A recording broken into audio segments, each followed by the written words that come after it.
Go live now. And we got a wild Kevin in the corner.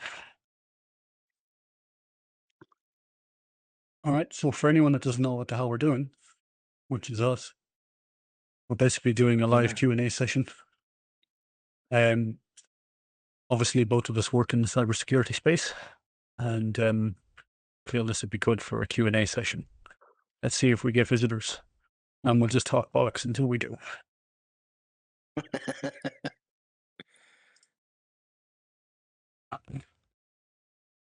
Cool. I feel like the Everyone out shininess there, on my cup. welcome. Like the shininess on my cup is giving away too much.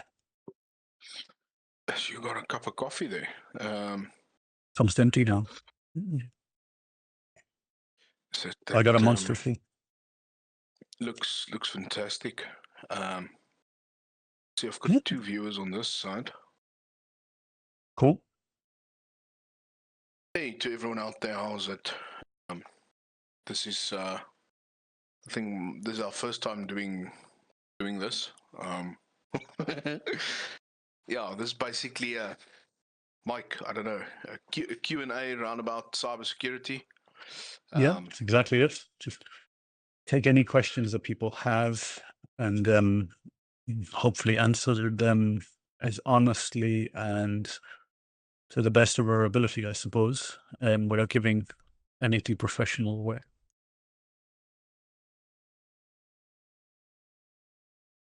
Yeah, and we might pass a couple of jokes or twos in there. Yeah, why not? Yeah.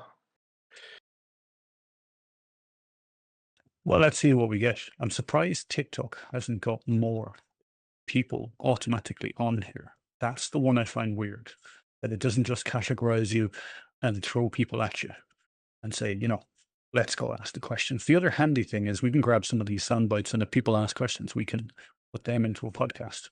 We can also grab a couple of clips and throw them into TikTok later on if they're interesting enough. Definitely. I did manage to get a couple of videos earlier on TikTok classified as cybersecurity. And I figured out 1 or 2 ways to do that. And I'm going to see now later on, does the video become more popular, or does it spread out now that it's been categorized? Because I have one video that's at like 8,000 views. That was the first one to be categorized. It was the only one until today that was.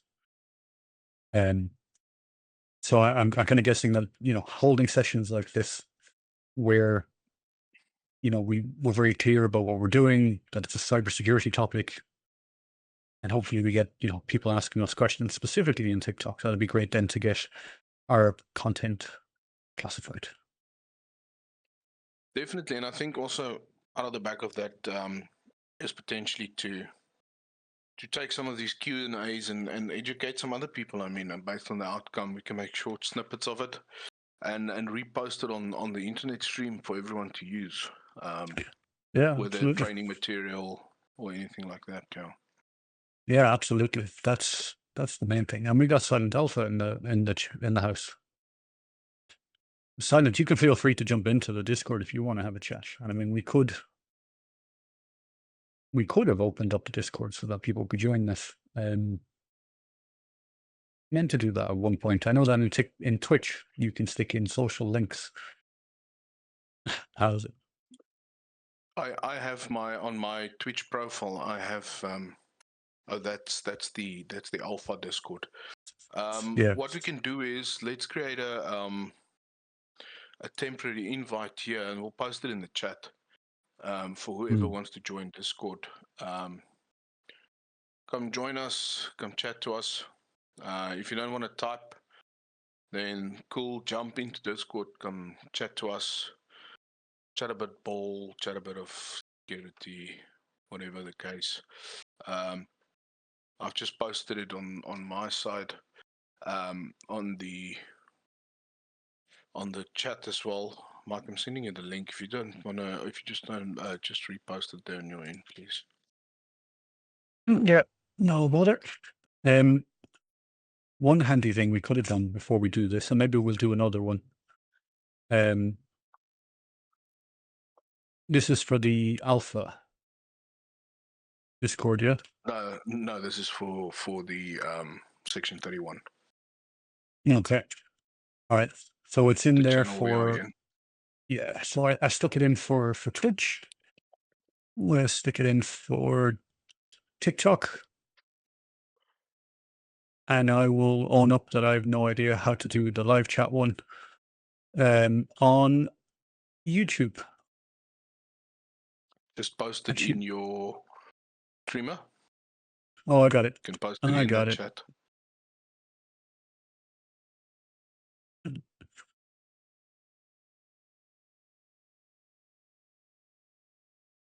The fact that the fact that the auto reader, the text to speech thing, actually read that out as a word is impressive.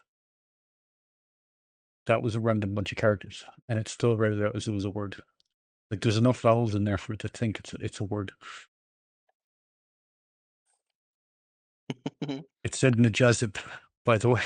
Oops, that was good from my end.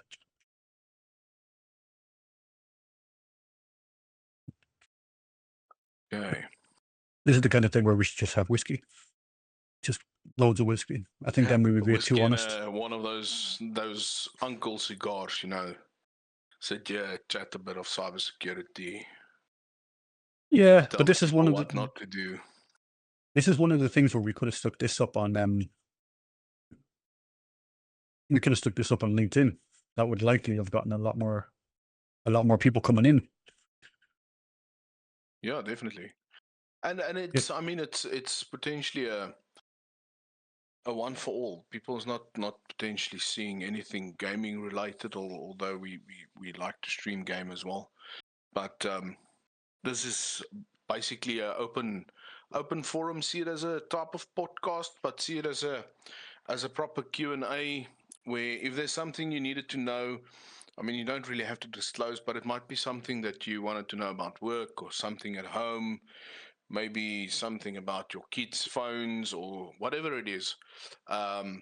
Potentially, this is the chance that you can ask us, and hopefully we can guide you in the right direction. All right. What I'm going to do is I'm going to take a second and I'm going to post it up on LinkedIn because that's a trick that I missed. Okay. All right. Yeah, that's cool. That's cool. And hopefully it doesn't butcher the URL on me because Twitch or not Twitch, LinkedIn likes to do these little slinks and can really have issues. While Michael is sucking at doing multitasking, if there's any questions out there, I see there's a couple of viewers. Please feel free to either join us on Discord, or if you want to chat in the chat, please pop your question in there, and hopefully we can decipher it in English and and answer you accordingly.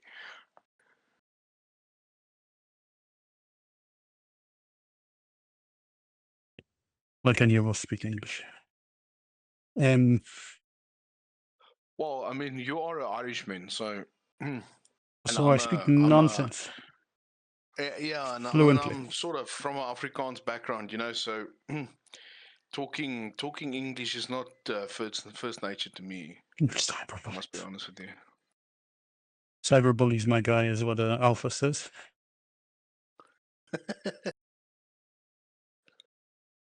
Yeah. Well, YouTube. What was the other? Oh, yeah, TikTok. TikTok. Gosh, him / to him to be. Right.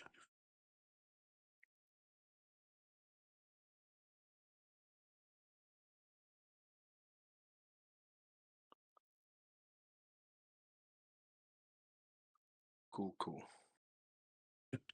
Yeah, gratefully on my side, you know, my kids are a little bit too young for it. They also don't have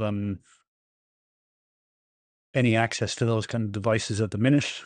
Although my daughter's been asking, she's about to turn 10. But obviously everything in my house is locked down for them. And the one thing that I avoid completely for them is Roblox. And I'll give you a little story in a second after I just finish this post about why.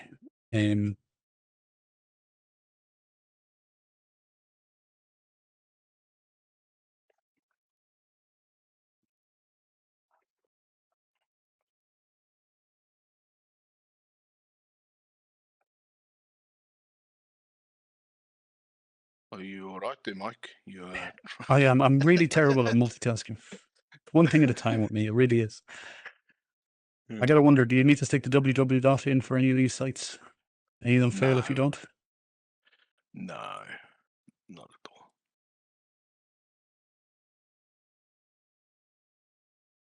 I'll stick it in to be sure, but Yeah, and for the guys viewing out there, if you don't have any questions, great.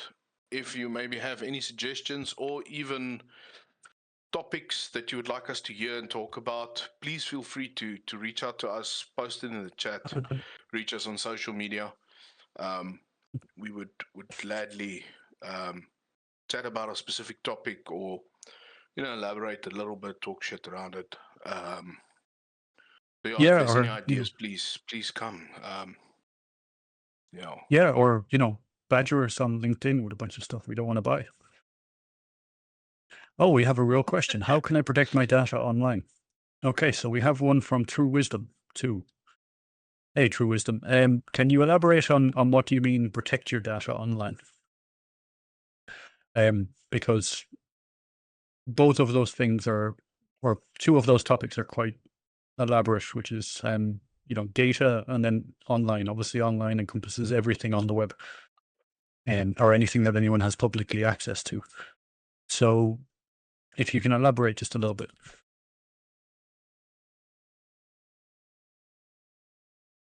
And while we wait for him to type it out, I'll just tell you that the reason that my kids don't play Roblox is, well, obviously there's a bunch of stories about Roblox on the internet right now, but this and that happening, and we don't want to get into that particular topic directly. But there was a day that I went to buy an extra controller. I was short one controller. I went onto a sales website, bought or organized to pick up a controller from a guy, and when I got to his house, dude was sitting there with a one screen in clearly a one-man operation apartment. And what he asked was,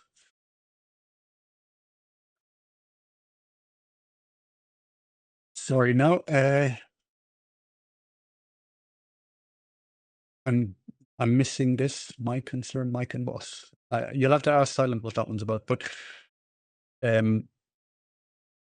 effectively, when I got there, the guy was playing Roblox all by himself. Clearly, no kids in the apartment, nothing like that. And the guy looked at me and said, "Oh, I play Roblox with my son, who's in the other room." Now, I'm a pretty observant person. There was nothing that told me there was a kid in that apartment. Nothing at all. So it freaked me out quite a lot at the time, because I was sitting there going, it's one thing to be playing Roblox, but then to make the story up that there was a kid in the other room didn't make a lot of sense to me. So it just kind of rang alarm bells at the time and freaked me out. So the kids they're not allowed Roblox at all. Yeah, Mike, it's it's a difficult one because you potentially you're gonna have a lot of that in all the different platforms. I mean, you often make that joke, and I won't elaborate on that joke about the Call of Duty playing with kids and whatever. Yeah. But I mean, that is true. There's a bunch of kids lately these days get exposed to gaming and social content around about the age of 10 upwards. And that's not a bad thing. It learns them the stuff, but if you don't censor it, it can become real bad. And for like anything in the world, there's bad people out there. Let's be honest. There's people with bad behavior, and they're literally trying and making best friends with your kid for all you know, trying to get information out of him till that right day that something might happen. So yeah, restricting the kids. I mean, myself, I'm also a parent of two kids. We also gave them tablets and so forth. But yeah, definitely there's there should be definitely limits on that. Yeah, absolutely.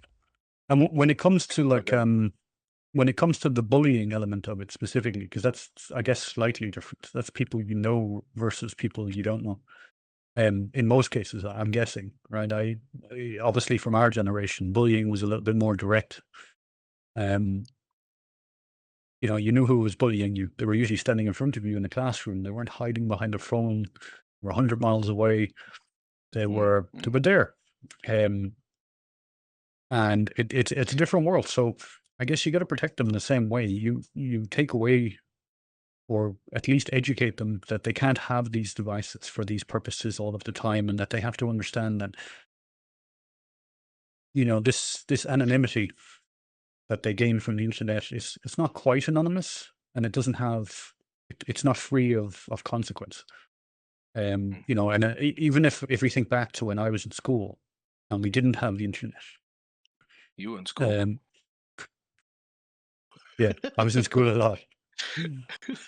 Some of us had to do it a few times, all right? Yeah, no, I'm joking. I didn't. But the the, um, the thing was, we had a kid in the class who unfortunately took his own life, and he had done that because of a mutual friend who had made a joke, and I mean the joke was very minor. Um, but the one thing that we all remember from that incident is, obviously, we lost a friend, um, but we technically lost two, because the second person involved in that had not intended any ill harm to that guy with that one comment. It was a simple joke, and I mean, it was like you and me sitting here just messing around, but it affected the first guy so much that he went home and obviously took his own life. And that that guy that was involved, that had made the comment, his life was never the same again after that. Yeah. He didn't recover either. And that's the thing, because it's not like he intended even to be that funny or to be malicious in any way.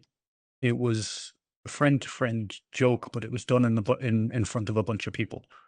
Yeah. And that was the part that pushed, obviously, that one person over the line.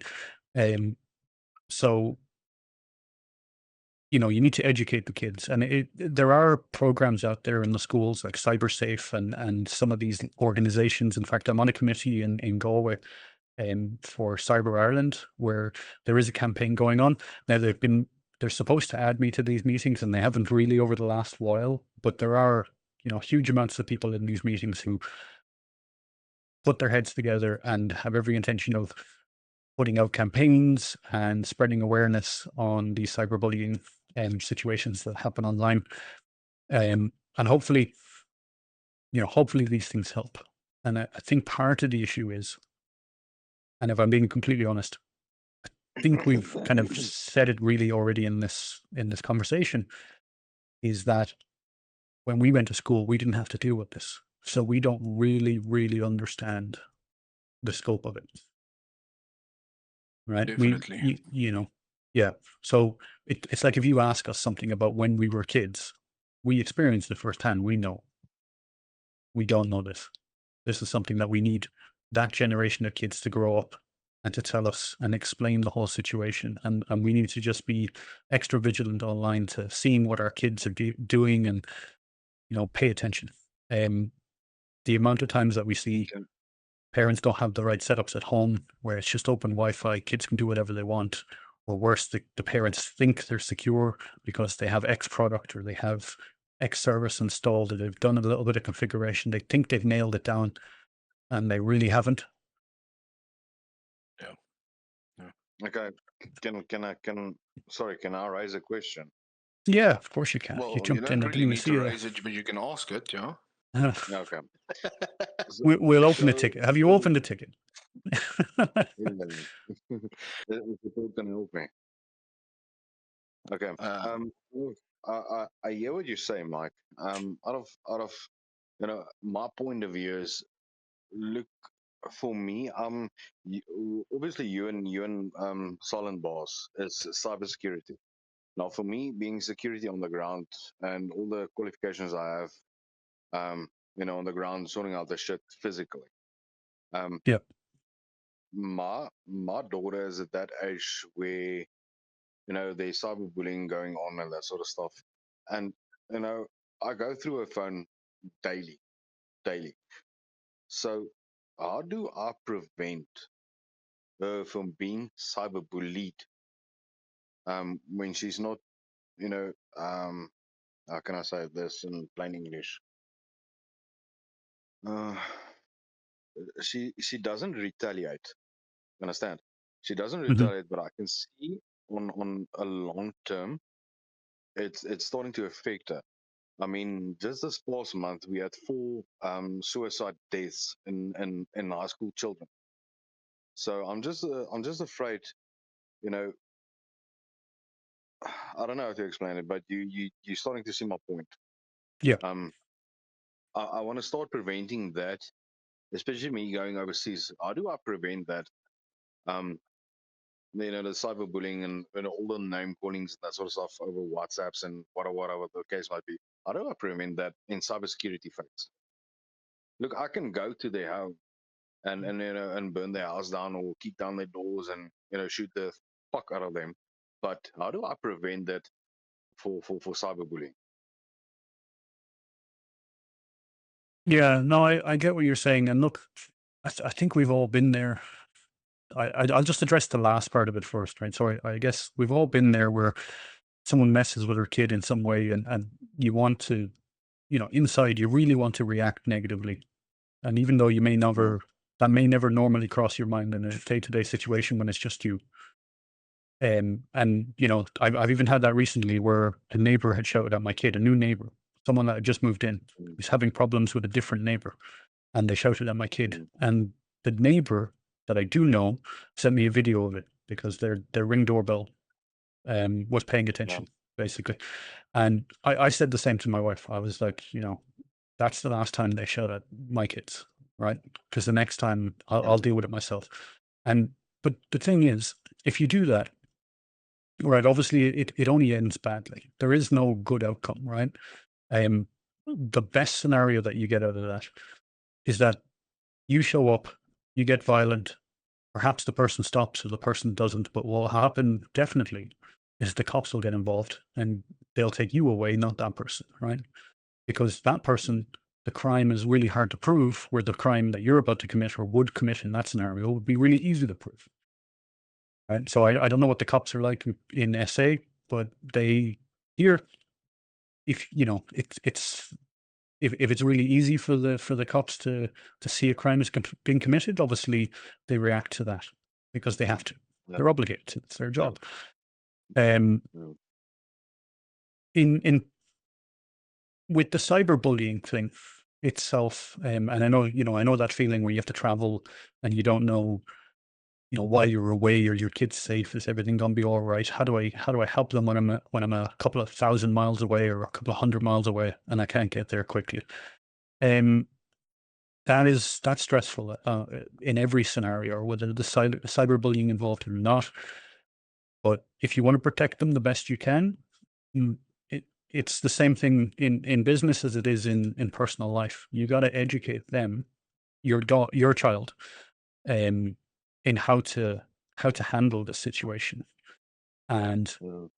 set the expectation that, look, these people who are being anonymous, who are sitting there acting this way and um, bullying, they they're doing so because it's hidden, because they feel they can get away with it. They also want the reaction. And if you teach them that if you give no reaction in this scenario, they will stop. Right. And Yeah. I guess from a child's perspective or a teenager's perspective, ego comes But into now it you in a big way. I guess it's, 100%. and But look, that's we, that's a yeah, that's the no, go point ahead. I want to. Sorry for interrupting you now. No, no, no, But go that's ahead. the point I want to make now. I mean, we adults, we mentally strong for that sort of shit. Okay, but Mhm. explain the mental dominance for a 16-year-old child that is not mentally strong like you and I. Yep. To prevent cock like that. Mhm. Maybe as mentally strong as you. I'm not always that mentally strong, but it really is a tough one. It is a tough one to tell teenagers anything on the best day, right? You can tell them the best advice in the Mm, world, and it I guess it won't absorb anyway, right? Um, so I guess it's not something that I can answer on the spot and give you a concrete resolution to it. yeah, no, no, The no, one- yeah, the yeah. one the I one want, anecdotal, well, yeah, it's yeah. not really anecdotal because it's personal experience, but maybe Kevin knows some of this and maybe some people don't, but all of my teenage years, and I mean all of them, up until my mid-20s, I did a lot of martial arts when I was a teenager. And my plan was to go into the military and to go into the police force and all of this, and it didn't quite work out.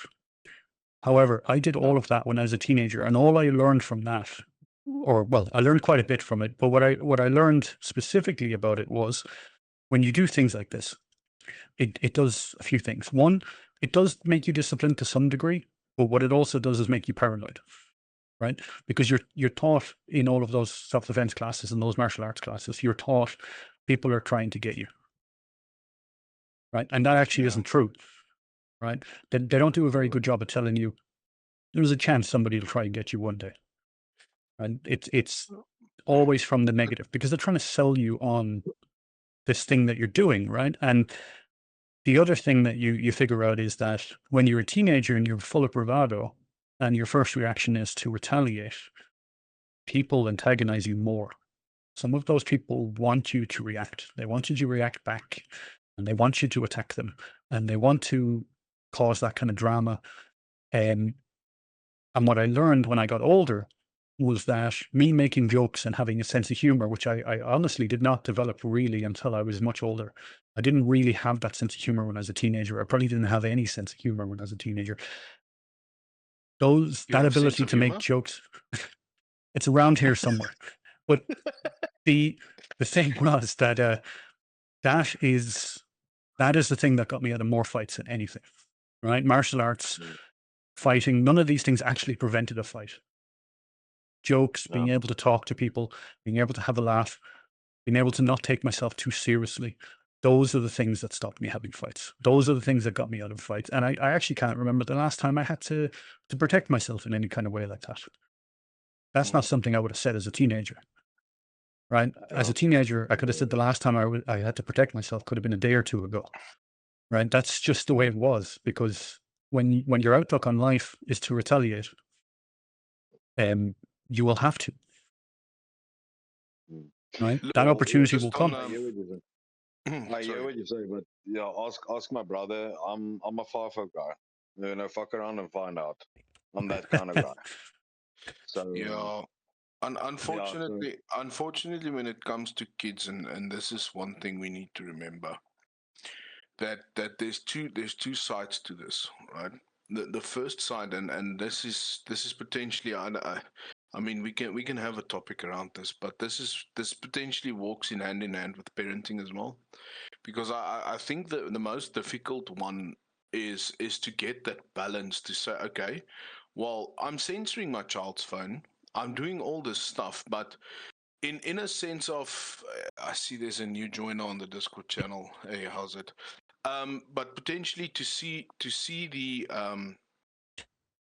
to censor all the chats and everything that is potentially happening, might also make that your kid sort of retaliate against you, right? Oh, what is my father doing now? He's like, censoring all my stuff. He's just constantly watching over my back, that type of behavior.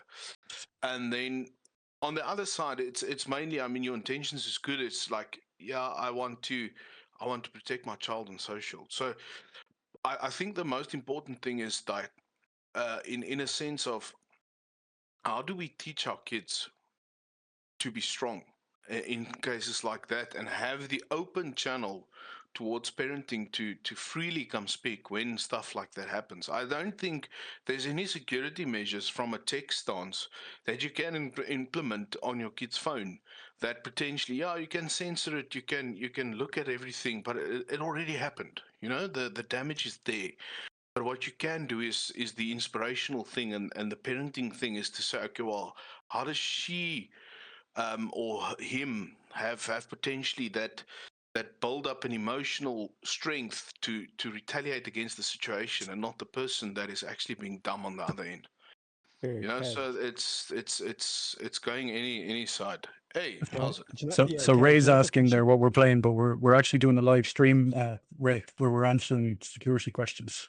And no, I was just going to say there. Do you know what the problem is? The problem is everything is too censored now. Yeah. because when we were children, nothing was censored, and that's why we're resilient to everything.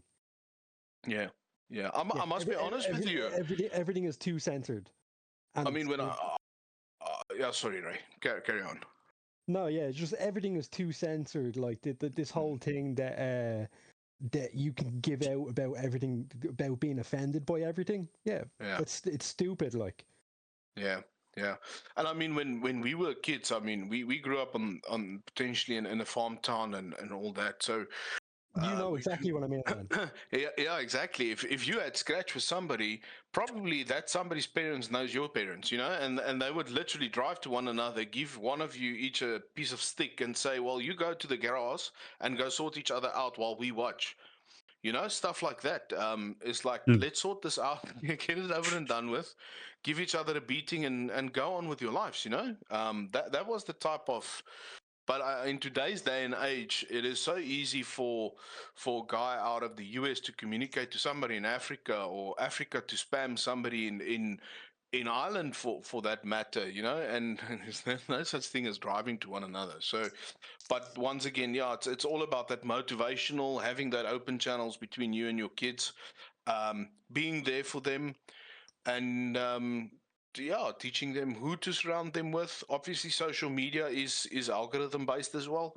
So if you're going to associate yourself with the wrong people, you're going to get yourself in the wrong situations. That's just the way it is, because the social media forums and whatever is measured on who you measure yourself with.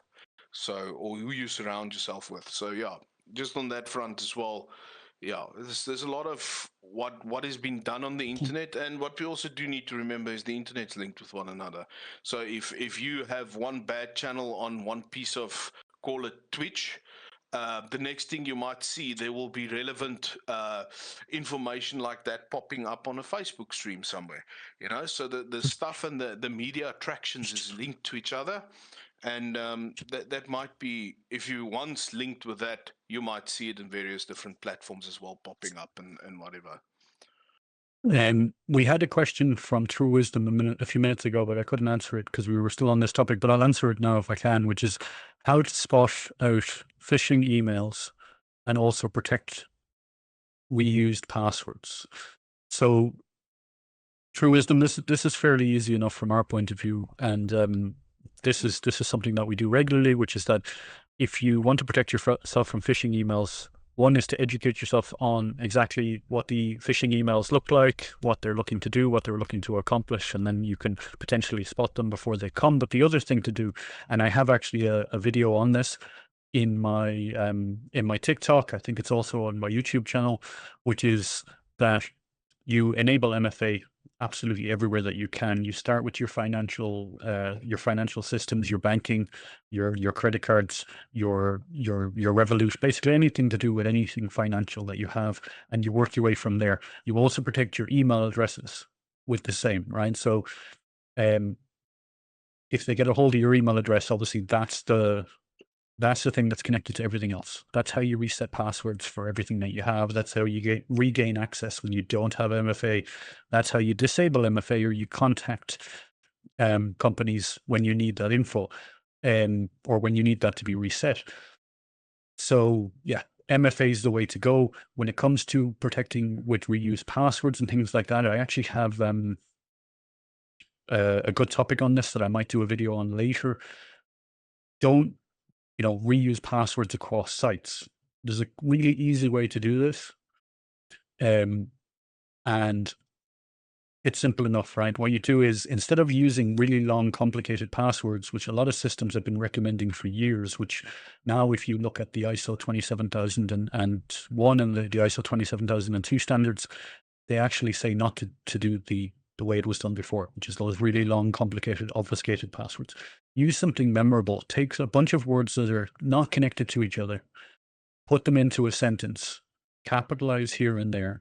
But what you can also do, and this is something that I recommend generally, is include something that changes the password from the website that you're looking into.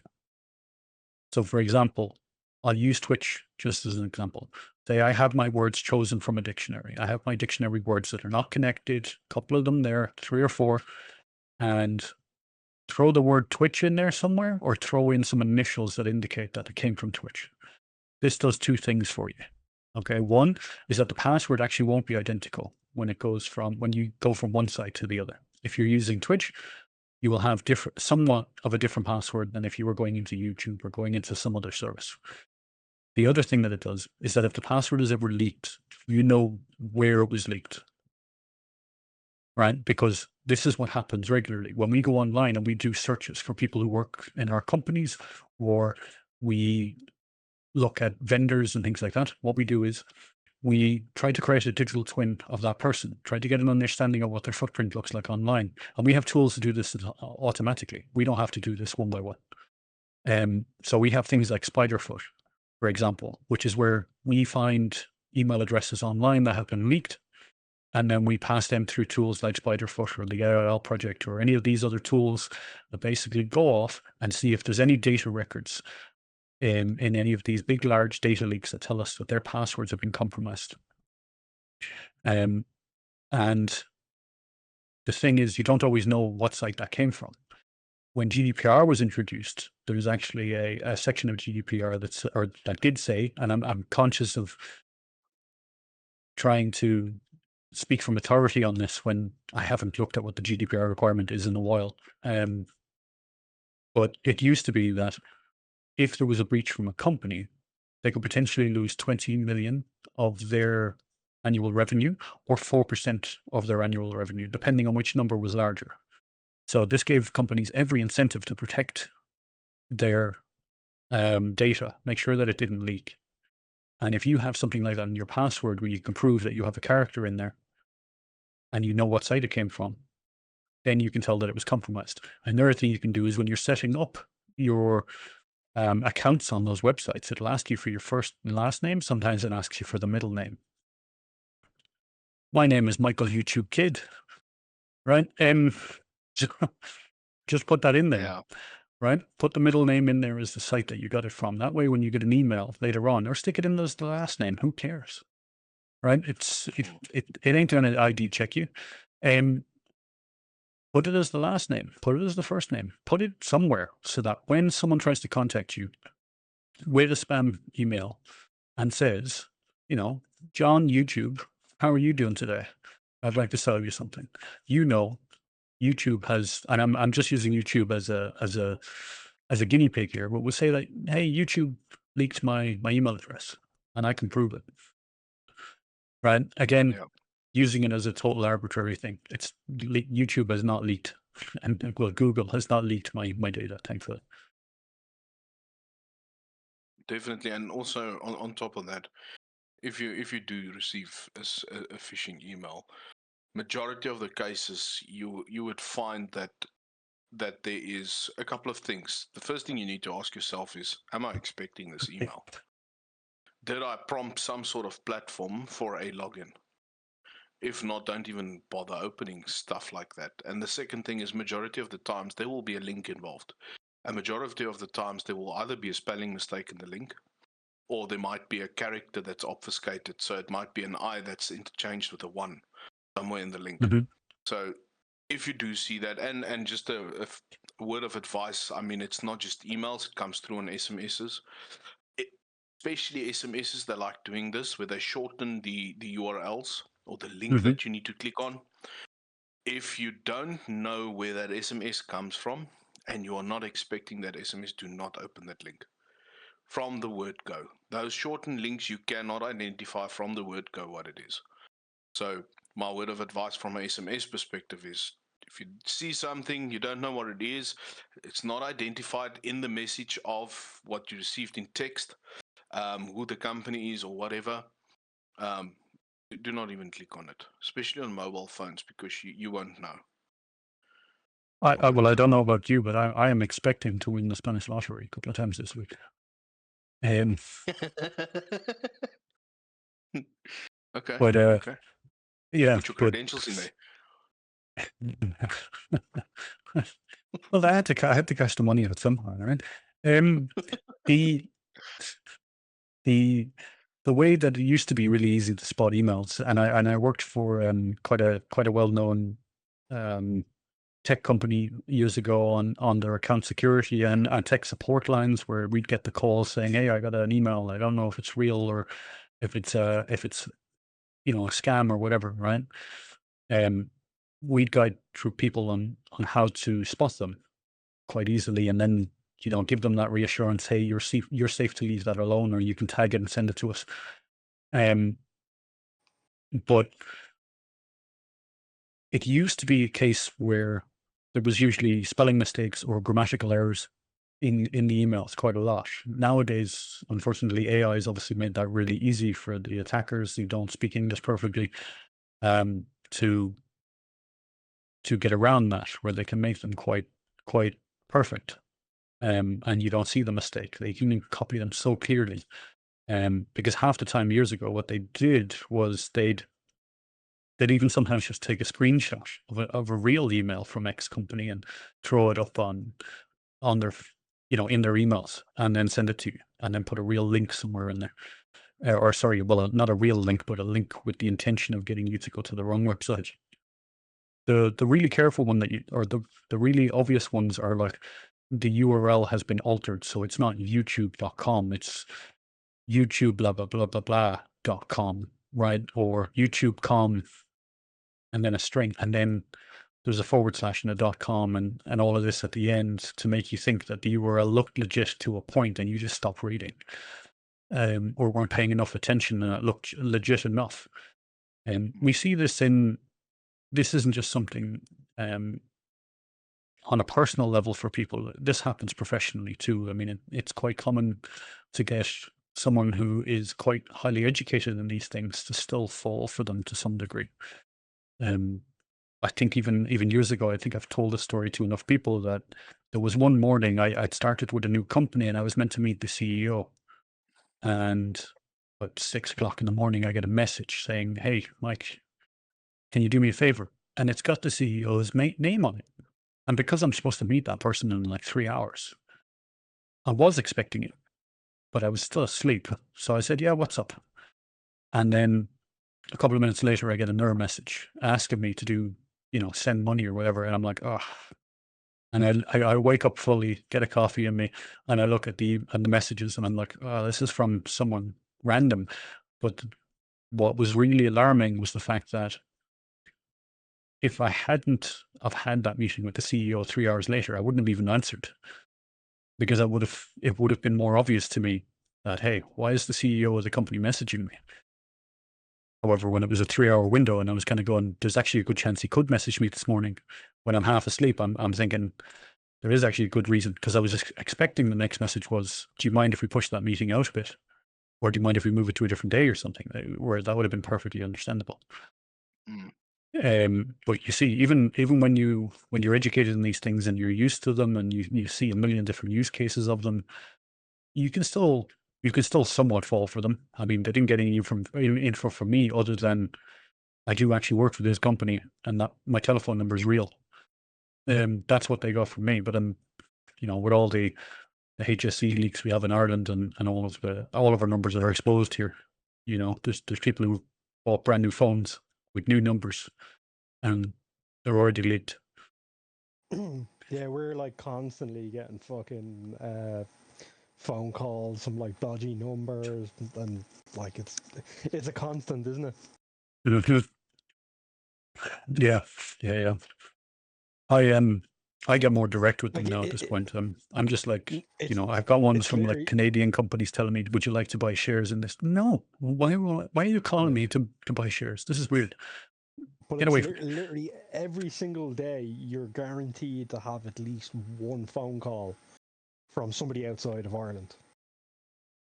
Yeah. Or the Indeed calls that we're all getting used to. We're all getting used to. "Hi, I'm from Indeed," and it sounds like they're being held hostage. You're like, the only part that's realistic is that you work for Indeed and you sound like you're being held hostage. That's about the only part I believe. Yeah. No, it's crazy. Normally, when they ask me to buy shares or anything, I just say, okay, well, see, the thing is, I don't have a problem buying your shares. But can you loan me a small loan for about 6 months? Then I can buy the shares on the loan. and then we talk again after 6 months. Then they just go away by themselves. What we need to do in those scenarios is actually learn the lingo that scared the living crap out of them by actually knowing a little bit about what we're talking about. That's the problem, is that we don't, right? I don't know enough about shares to be able to talk back and scare them, but we need someone to kind of give us a little course on that, on how do you absolutely scare the living crap out of them? Yeah, the easiest way to scare them or to put them off is, hey, I hear your story, great. Let me quickly consult with my financial advisor. Give me your detail, I'll get back to you. And then they just go away by themselves. Yeah, or Because you the could just do biggest it. I fear mean, for at that those point, you could guys just hang up. is They're not likely financial to call back. advisors. Yeah. Yeah. No, definitely. Cool. For all the new streamers out there, please, if there's any questions, any asks, anything you need to know, please join us on Discord, or if you're a bit shy, please write us a message in the chat. If you do have any information that you might have been compromised before, whatever, send us a DM. All our details is on our various pages. If you don't want to disclose it publicly, there's forums and channels that you can reach out to us in a case that something happened or something and you don't want to disclose it open air. More than welcome to reach out directly as well. I actually I have a Discord that I play FIFA on, and in the space of 2 months, 2 of the guys clicked on. I don't know if you've seen them on Discord. The way that they invite you to a server, and you go to you basically click on it, and then what happens is you send out the links yourself. I don't know if you've seen them ones. Yeah, but like it's like what, like it came into the server and it was like e-girls and mommies. Sure. And like it sent it into every channel in the server, and then it kept on doing it like 3 or 4 times. Like, okay, it's crazy, man. It's like hackers and fucking. I'm trying to think on how you could do it, but I suppose that's not really the question. The question is, do you have enough Discord servers for e-girls and mommies? No, or are you like just short? Yeah, I'd have to see that one in action to understand. But the thing is that when you get links like that, there is some services that you can actually check, right? So, one of the really lightweight ones that we use is called AnyRun, which is where you can stick a URL into it, and it acts like a VDI. It acts as a virtual desktop where you can open a link and see what it actually is trying to accomplish without putting your own system in danger. Normally, we'd use a thing called a sandbox, which is this little isolated area. It's kind of like opening or setting off a bomb inside of a protective box, right? It just means that the damage is contained within that environment, and because that environment's going to be wiped in 10 minutes anyway, that's fine. It doesn't do anything, and it has none of your data on it that it can be compromised. It can't really call out. All that's going to happen is it's going to be erased. So yeah, AnyRun would be the recommendation. If you get links you're not sure of, that's a really good place to check. The handy thing about using a service like AnyRun, and AnyRun is free, by the way. I'm not recommending anyone go out and buy anything. But the handy thing about something like AnyRun is that when you put a URL in, not only does it check it to see if anyone else put it in and found out that it was malicious, it will check it if you're the first person to put it in, and it will inform everyone else next time they come in to see if one of those services is trying to mess with them. So it helps to protect more people. And the fact that it's free and it runs in a browser without you having to download anything is top notch. Really handy for just checking. I know, yeah. Please buy it. I am wearing a Threat Locker t-shirt today, by the way. Hopefully they'll pay me. Or just send me some more t-shirts. My wife will tell you, I love this t-shirt, just the material. I have an allergy to plastics. So finding t-shirts that I actually just feel comfortable in, that aren't too hot, aren't burning my skin or giving me a rash, this is rare. So I appreciate this one. It was probably some cheap material out of China, but I am not allergic to it, so I'm grateful. Yeah, next time I see them, I'm just going to grab t-shirts from their table. What are you actually allergic to? I think it's like polyester. but it's polyester. Yeah, if you obviously look for people that don't know, Ray is my cousin, and he didn't really know me when I was a kid, but most of the rest of the family would know that I was given glasses as a kid. As you can see, that eye's not great. Given glasses as a kid. Don't you make fun of my wonky eye, right? And for anyone that needs material, they used to call me Clarence. I don't fully understand the reference, but it was the 80s, right? I'm not gonna look for the I'm not gonna look for the logic or Google it. But but the thing was, when they gave me the glasses, right? They were the big old granny glasses, because we didn't have much money when I was a kid, and it was common that they just give you those glasses for free. This is why all the old ladies have those big plastic glasses, by the way. The ones that are transparent all the way around, and there's like a frame running through them. But the thing was, that's when they figured out I was allergic, because the skin on my face started peeling badly. So yeah, a lot of plastic materials. I just can't have them on my skin. That's why I wear, plastic, or not plastic watches, metal watches. And I try to avoid plastic laptops and things like that I have to rest on for quite a while. But it's not like it's a peanut allergy or something. I'm not going to die from it. Mike, I think that's an actual. I think that's an actual. It's a family thing. It's a family trait. Yeah. Someone else has it. Yeah. No, yeah. See, Ray has to tell me what I've actually got medically wrong with me from my family, because he's known them longer than I've known. Yeah, no, I've got problems with my skin. My dad has problems with his skin. All the men all have problems with their skin. Don't make any statement that says all the men. All the men. I've just got one word for no, you but you guys. know what I mean. Like all our family all have like skin problems and shit, and like I actually have an appointment there to go to the fucking dermatologist there in May. Like when I'm getting my tattoos, I have the guy, he puts on the black gloves. I can't remember what that's called. It's because you've some kind of allergy to the latex or the the latex. Yeah. So whenever I get a tattoo, I always get like rashes after, because he uses the latex. Like, yeah. I got some advice for you guys. Just two Go things: bath regularly and use a Nivea. He was an idiot. Actually, now that we're on that subject, right? Nivea is fine, but for some reason, I can't stand Dove. That stuff touches my skin, I'm on fire. I'm thinking like they're just laced with plastic or something. They are just. That is not. I'm not meant to be standing here bad mouthing a company. Like but I used to can't get stand like rashes and stuff when I was a kid because of the washing up liquid or the washing up powder, and if I don't use anything but that, I get rashes. Like. Okay, so we're gonna have to change. We're gonna have to. I know. I'm gonna.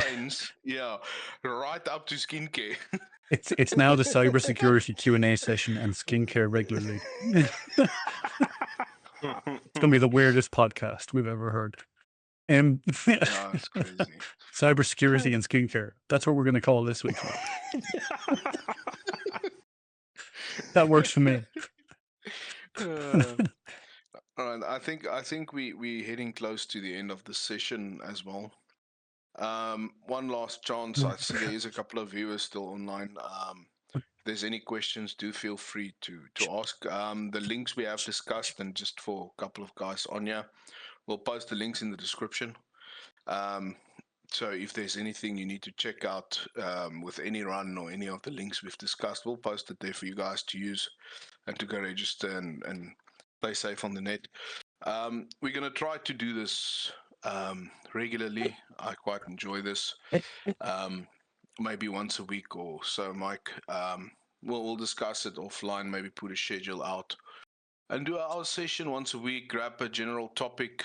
Please feel free to give us some topics if there's anything you would like us to chat about.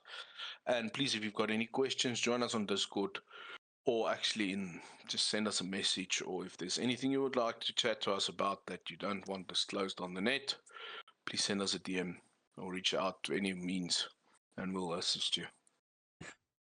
Awesome, guys. Cool. I think we'll leave that one there. We might get a movie in before bed. All right. Awesome. Right. Thanks for watching.